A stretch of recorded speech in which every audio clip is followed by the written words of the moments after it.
Seja bem-vindo, seja bem-vinda. A EBD Jovem já está no ar e é um prazer ter você conosco para juntos darmos continuidade às lições da Escola Bíblica Dominical da Revista de Jovens. Se você é novo por aqui e ainda não é inscrito em nosso canal ADMP TV, faça isso agora, se inscreva em nosso canal, ative também o sininho para que você possa ficar por dentro das programações da ADMP de Uberlândia. Pegue então sua caneta, seu bloco de anotação, pegue a sua revista, sua Bíblia e vamos lá para mais uma das lições CPAD. Vamos?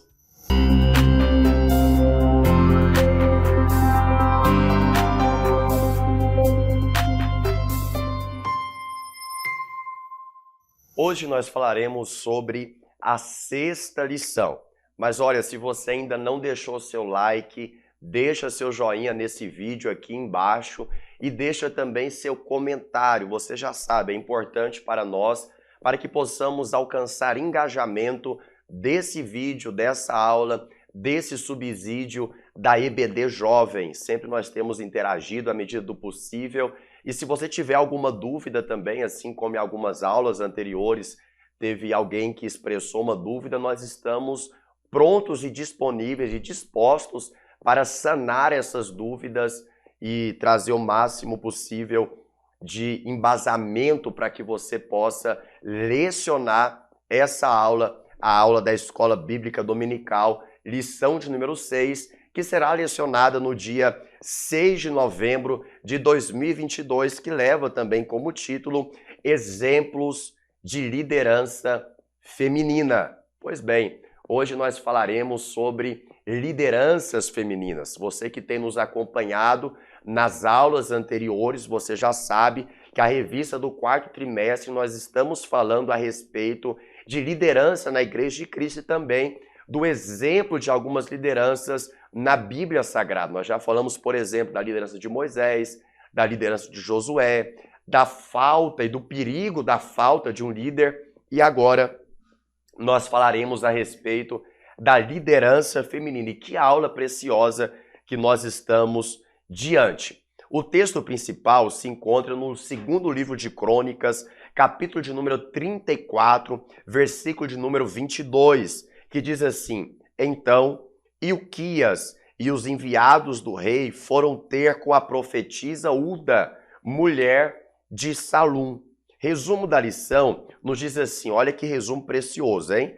Em toda a Bíblia é possível identificar a mulher como parte do propósito de Deus, inclusive ocupando posições de destaque, tanto no Antigo Testamento, tanto no Novo Testamento. O texto bíblico se encontra em dois textos. O primeiro texto, o livro de Juízes, capítulo 4, do versículo 4 ao versículo 5, que narra uma perícope da história de Débora, e o segundo livro de Crônicas, capítulo de número 34, do versículo 22 ao versículo de número 28. Faça essa leitura, uma leitura dinâmica na sua sala de aula e faça você, professor da Escola Dominical, essa leitura do texto bíblico e também as leituras semanais. Pois bem, nessa aula de hoje, nós trataremos a respeito da liderança feminina. Esta liderança que nós temos que levar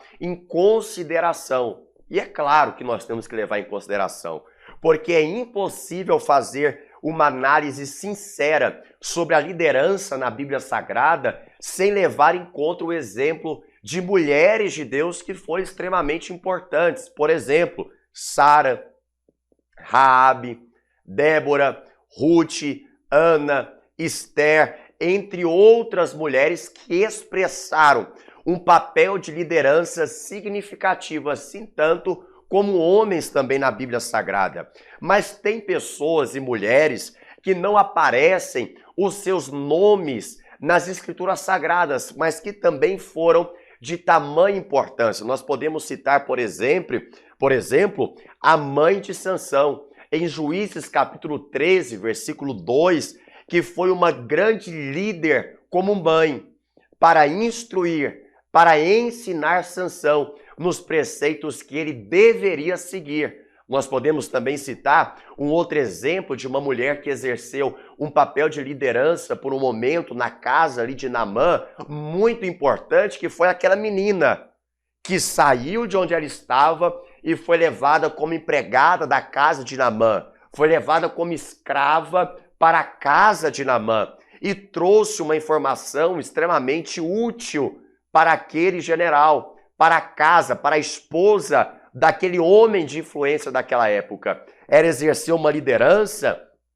quando ela ergueu a sua voz, falando daquilo que ela sabia e daquilo que ela acreditava. Além disso, há registros na Bíblia de mulheres que foram discipuladas por Jesus e que deram a vida pelo Mestre, servindo com os bens, com os seus talentos, contribuindo de forma financeira para que a jornada de Jesus fosse uma jornada menos dolorosa nesses aspectos que eu acabei de citar. Também há mulheres que compartilharam o Evangelho, que anunciaram esse Evangelho e que foram peças e pessoas fundamentais na obra da distribuição e da propagação do Evangelho. Como nós falaremos daqui a alguns instantes, a respeito de Priscila, por exemplo.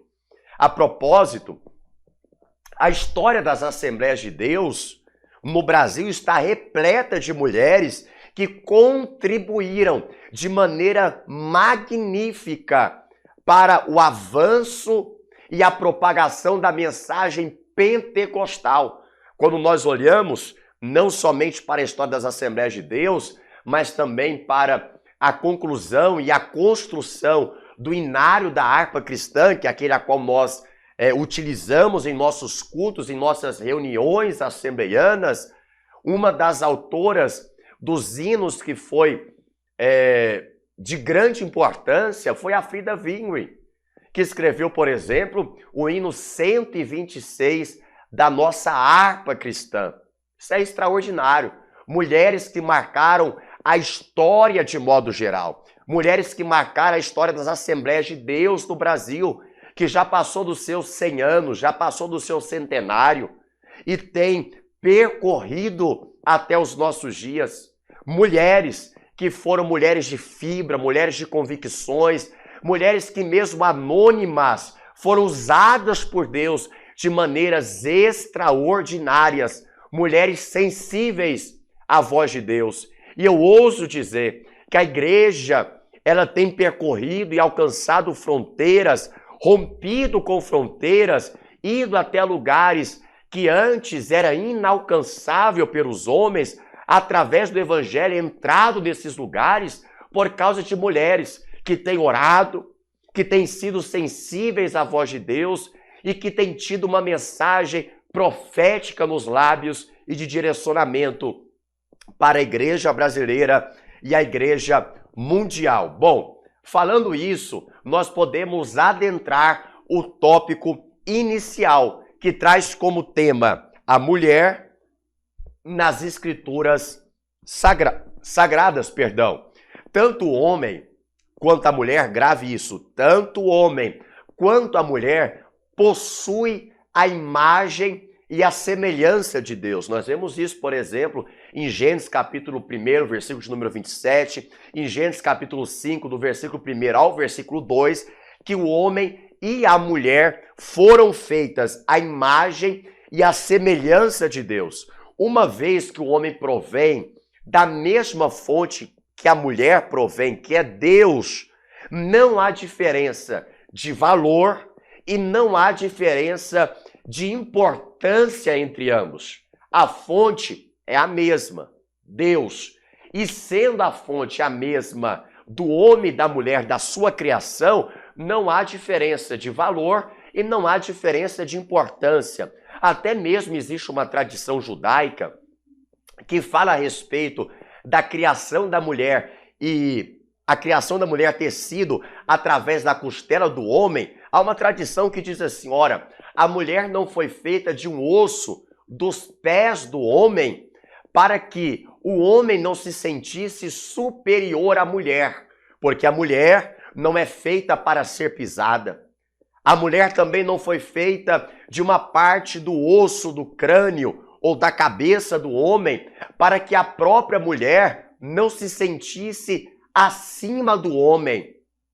Mas a mulher então foi retirada da costela do homem para que então ela estivesse lado a lado, labutando e vivendo a experiência da vida do lado do seu cônjuge, do lado do seu homem, para que possa então concluir que o homem e a mulher têm o mesmo valor, a mesma importância. A mulher não está acima do homem porque não foi tirada do osso da cabeça, do osso do crânio. A mulher não está sendo pisoteada e o homem não é superior à mulher porque a mulher não foi tirada do osso do tornozelo, do osso dos pés, do osso da perna. Não, a mulher foi tirada da costela do homem para que fosse então uma adjuntora para esse varão, que fosse então uma companheira, uma ajudadora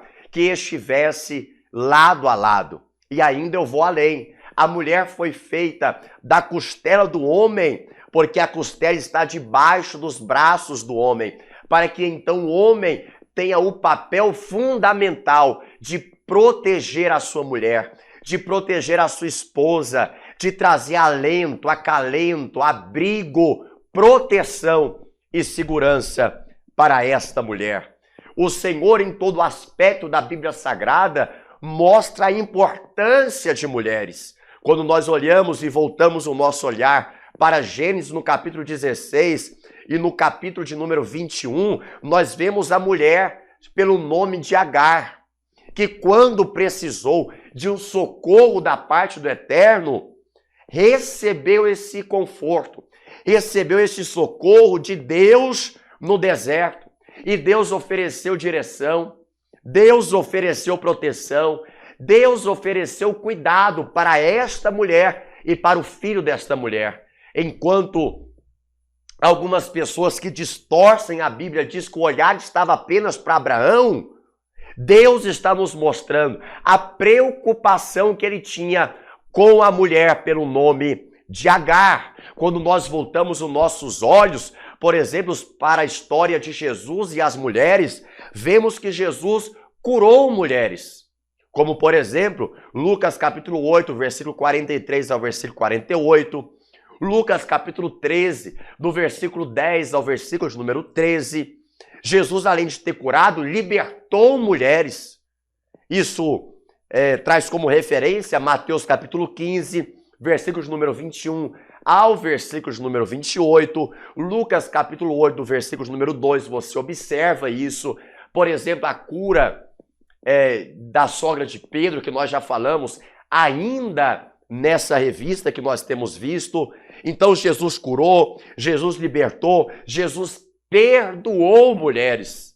Olha que coisa magnífica. Nós vemos relatos disso, de perdão concedido às mulheres, assim também como para os homens. Mas no caso aqui, mulheres, que nós estamos especificamente olhando em Lucas capítulo 7, versículo 36 ao versículo 50, João capítulo 8, do versículo 1 ao versículo de número 11, o ensino que Jesus dava para as mulheres. Certa feita, Jesus larga uma multidão para encontrar com uma mulher, a mulher samaritana, e Jesus ensina algo extraordinário, que vai estar dentro da soteriologia, da matéria, da salvação. Olha, o ensino que Jesus dá particular para uma mulher, a mulher samaritana. E esse ensino vai fazer desta mulher uma missionária. Sim, eu estou falando de uma samaritana. Eu estou falando de uma mulher que ouviu o ensino de Jesus. Eu estou falando de uma mulher que acreditou nas palavras do Mestre e se tornou uma missionária. Acompanhe isso em João capítulo 4, versículo 1 ao versículo 30. O impacto imediato do testemunho desta mulher, quando ela sai apregoando e falando do que Jesus havia feito na vida dela, foi tão profundo ao ponto de moradores daquela região acreditarem em Jesus. por causa da transformação daquela mulher. O versículo 9 do capítulo 4 expressa que ao olharem para aquela mulher, que agora não era uma adúltera, não era apenas uma samaritana, mas uma missionária nas mãos de Deus. Por fim, olhamos também a primeira pessoa que Jesus apareceu a ela após a ressurreição, foi Maria Madalena. Quando Jesus ele prepara para que a primeira pessoa que visse ele após a ressurreição fosse uma mulher, Jesus está mostrando a importância do ministério feminino. Não, eu vou repetir. Essa aula está gostosa de lermos, de estudarmos. Após Jesus ressuscitar e mostrar-se para a primeira pessoa e a mesma sendo uma mulher, Jesus está mostrando o valor e a importância do ministério feminino. E esta mulher foi Maria Madalena, como acompanhamos em Marcos capítulo 16, versículo número 9. Para finalizarmos o ponto de introdução inicial, destacam-se duas lições fundamentais. A primeira, ao afirmar não ser bom que o homem estivesse só, e Deus traz uma missão para a mulher, que é uma missão de ajuntadora, de auxiliadora, de ajudadora, está trazendo características essenciais no cumprimento dessa missão que foi dada à mulher. Eu repito, há uma missão que foi dada à mulher no Jardim do Éden. E esta missão é de ser uma ajudadora, uma auxiliadora, uma adjuntora. E essa missão deve ser cumprida. Por exemplo, ao ensinar sobre a submissão da mulher ao marido, Paulo não está se referindo à subserviência de maneira alguma. Quando Paulo cita na primeira carta aos Coríntios, capítulo 11, versículo 3, Colossenses 3,18, Tito 2,5, 1 Pedro, capítulo 3, versículo 1, Paulo está ensinando que o fato de que a esposa tem a missão de contribuir com o marido na sua missão. Não é ser pisoteada, é estar do lado, é estar junto, é cumprir a missão, não tem nada a ver com machismo. E eu não vou entrar a fundo nisso, porque você entende. Você conhece que quando Paulo está trazendo essa palavra, não é a fim de superioridade. É a fator que a mulher está ali para ajudar o homem nessa missão.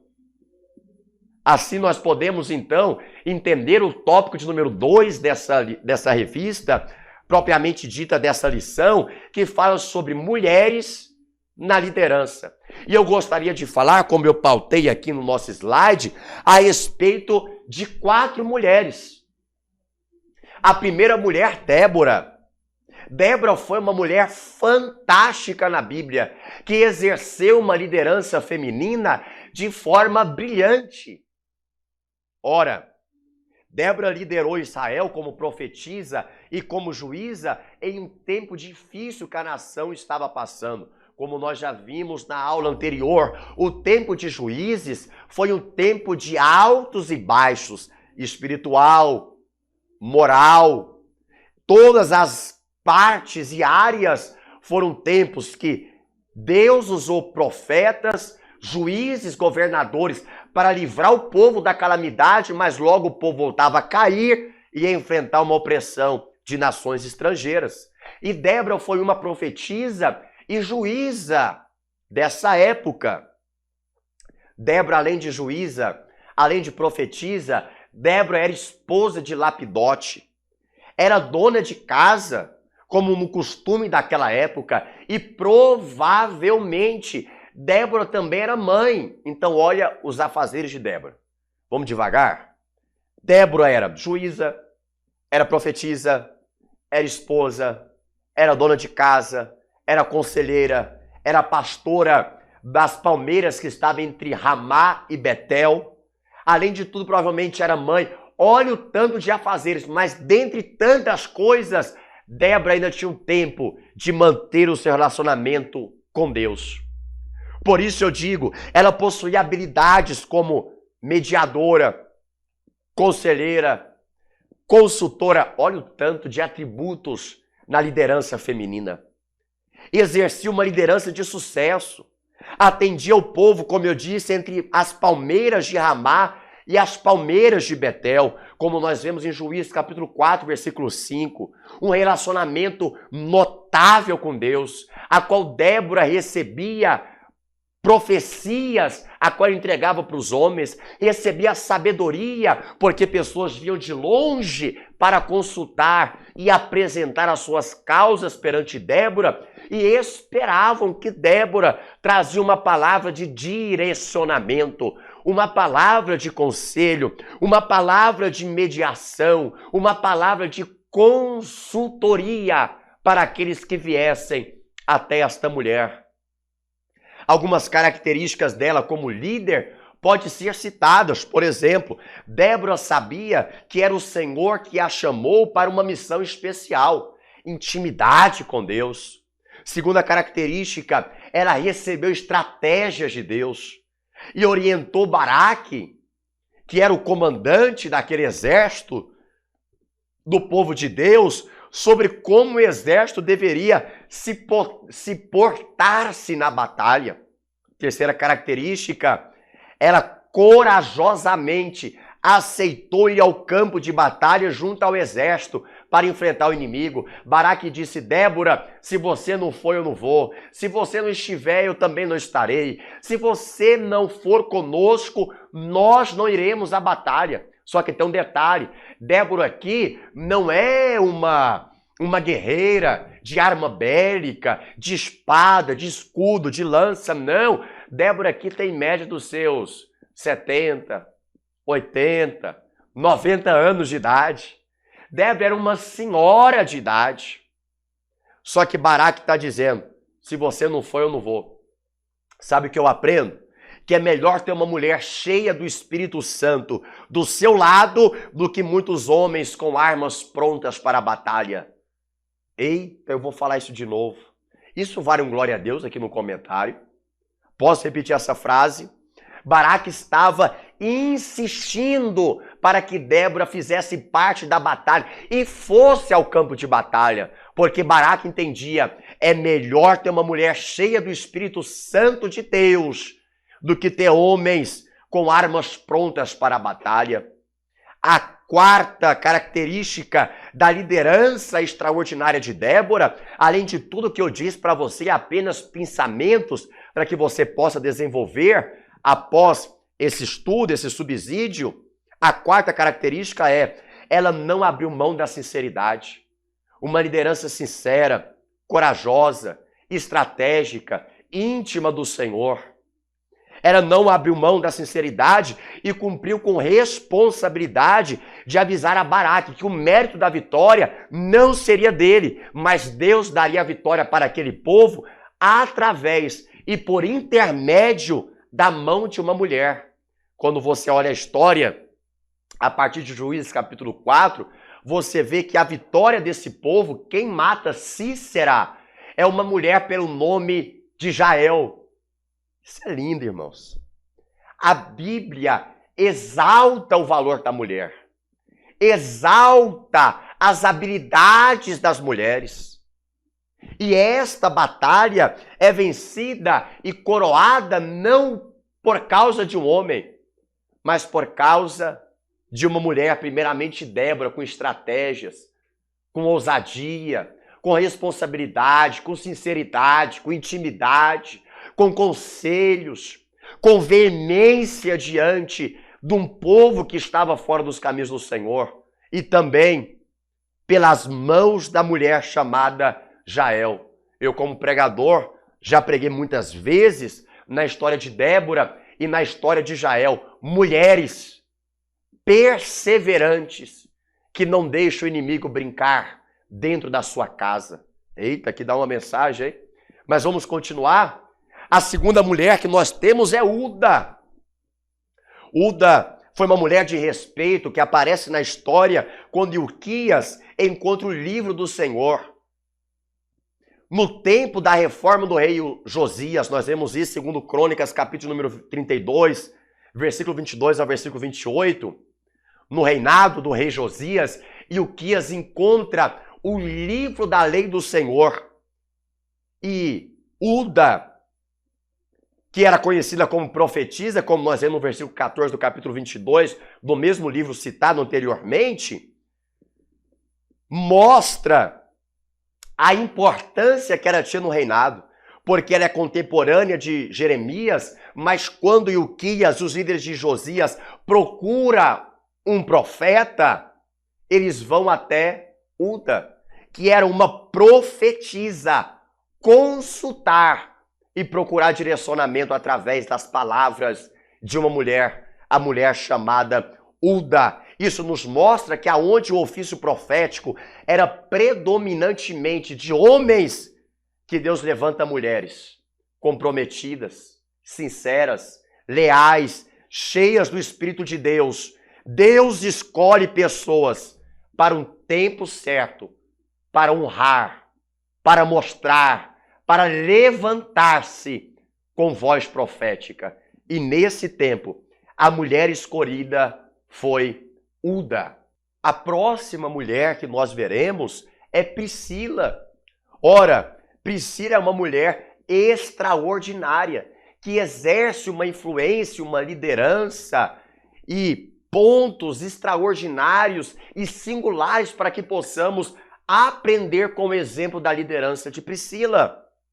Por exemplo, uma mulher de fibra, trabalhadora, empreendedora, fazia tendas com o seu marido, como vemos em Atos capítulo 18, do versículo 1 ao versículo 3. Embora fosse dona de casa, empreendedora, porque fazia tendas com Áquila, que é o seu esposo, ela nunca deixou de encontrar tempo para o aprofundamento no conhecimento das Escrituras Sagradas. Ela tinha, além de uma vida de busca de conhecimento das Escrituras Sagradas, uma vida com Deus. Uma vida a serviço do reino. Olha aqui, que exemplo extraordinário. Paulo saúda Priscila em Romanos 16, versículo 3, dizendo que ela é uma cooperadora do reino de Deus. Olha como Paulo está exaltando, como Paulo está demonstrando a importância do ministério feminino. Priscila é considerada como uma das principais missionárias na história da igreja primitiva, dedicada ao discipulado de outras pessoas, assim como discipulou um grande homem que aparece no livro dos Atos dos Apóstolos, que é Apolo. Quando Apolo está pregando de forma veemente, de forma eloquente, Priscila e Áquila, vendo aquilo, percebem que ainda faltava o discipulado da matéria da pneumatologia, da matéria do Espírito Santo na vida de Apolo. E quem vai discipular Apolo é justamente Priscila e o seu marido. Isso nós vemos em Atos capítulo 18, do versículo 24 ao versículo número 26. Priscila abre as portas da sua própria casa para ceder a um ponto de pregação, como nós vemos na primeira carta aos Coríntios, capítulo 16, versículo 19. Como líder, Priscila também é vista, eu tracei algumas características aqui estudando nesta manhã, que ela é vista como líder e reconhecida pela igreja primitiva pela sua hospitalidade, pelo seu companheirismo. Isso é visto na primeira carta aos Coríntios, capítulo 16, versículo 19. Priscila foi fiel a Jesus. Ouça isso, ouça isso. Olha o exemplo de uma liderança feminina. Preste atenção. Eu estudando e pensando, Priscila foi fiel a Jesus.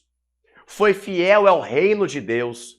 Foi fiel ao seu esposo Áquila. E foi fiel ao seu pastor Paulo. Eu repito, Priscila foi fiel a Jesus, fiel ao serviço do reino, fiel ao seu esposo Áquila e fiel ao seu pastor, o apóstolo Paulo. É um exemplo para nós ou não? O quarto exemplo que nós temos de mulher é Lídia. Eu estou falando de 4 exemplos de tantos que existem na Bíblia Sagrada.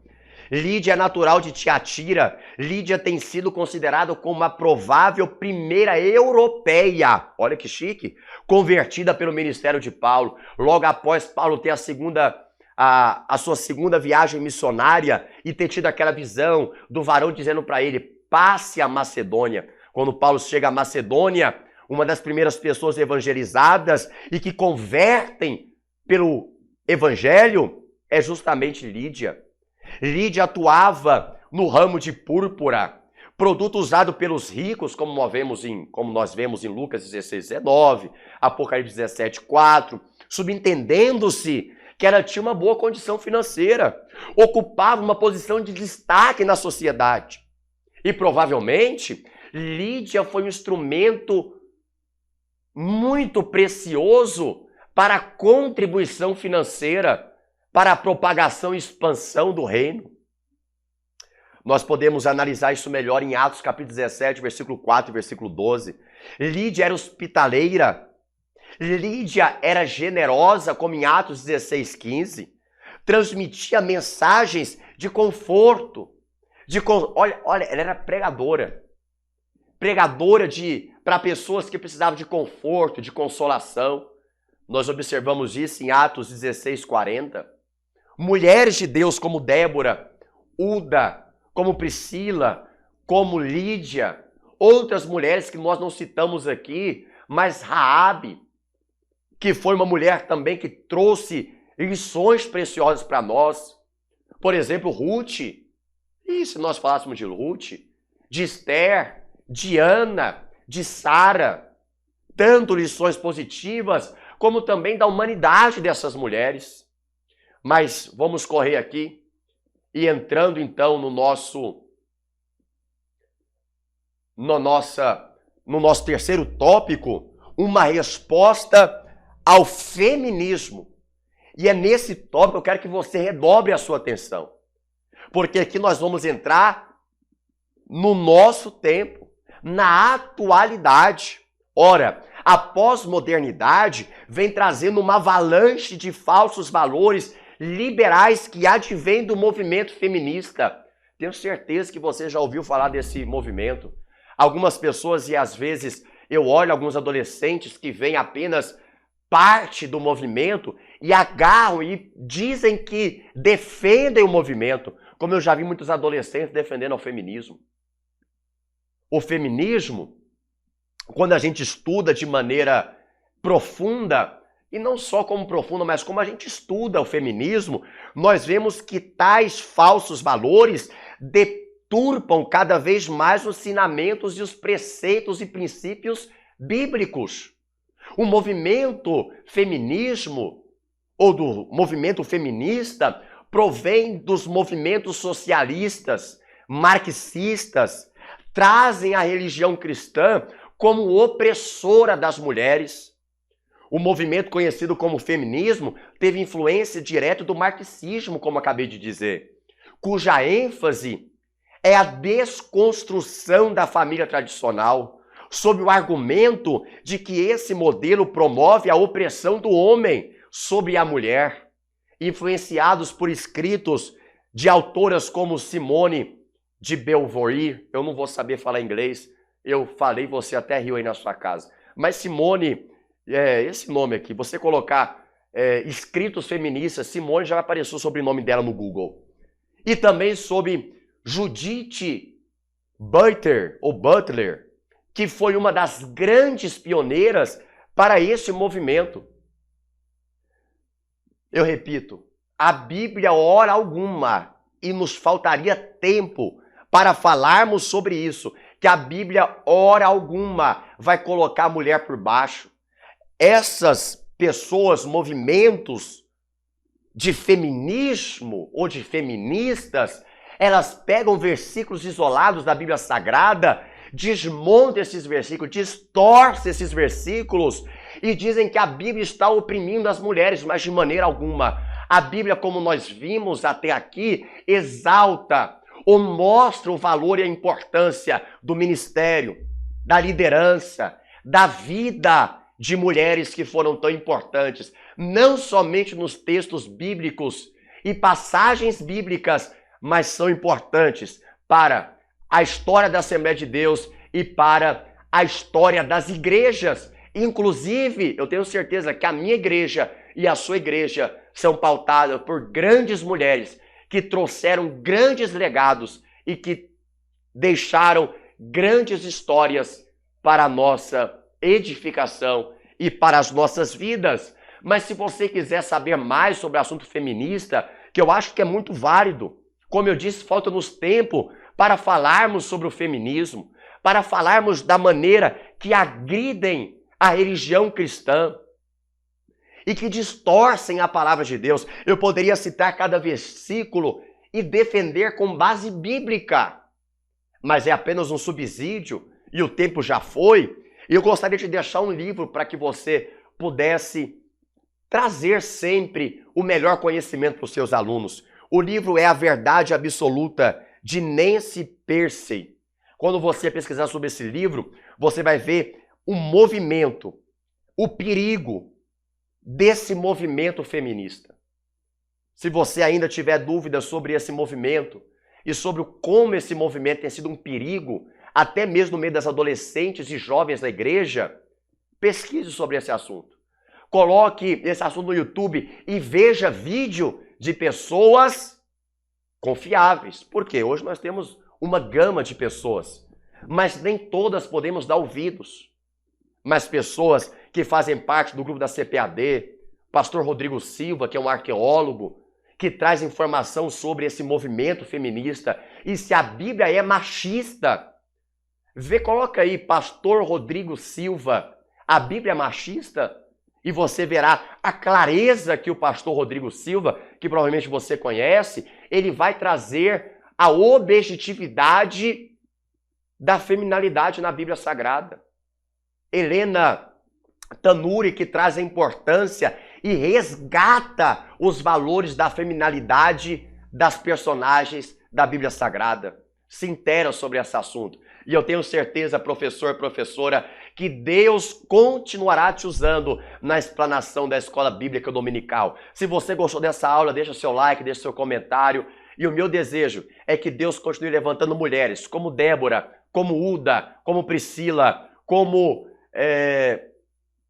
me fugiu aqui o nome da última mulher que nós conversamos, mas que Deus levante mulheres como Esther, como Ruth, mulheres preciosas e usadas nas mãos do Senhor. Deus te abençoe e até a próxima, se Deus quiser.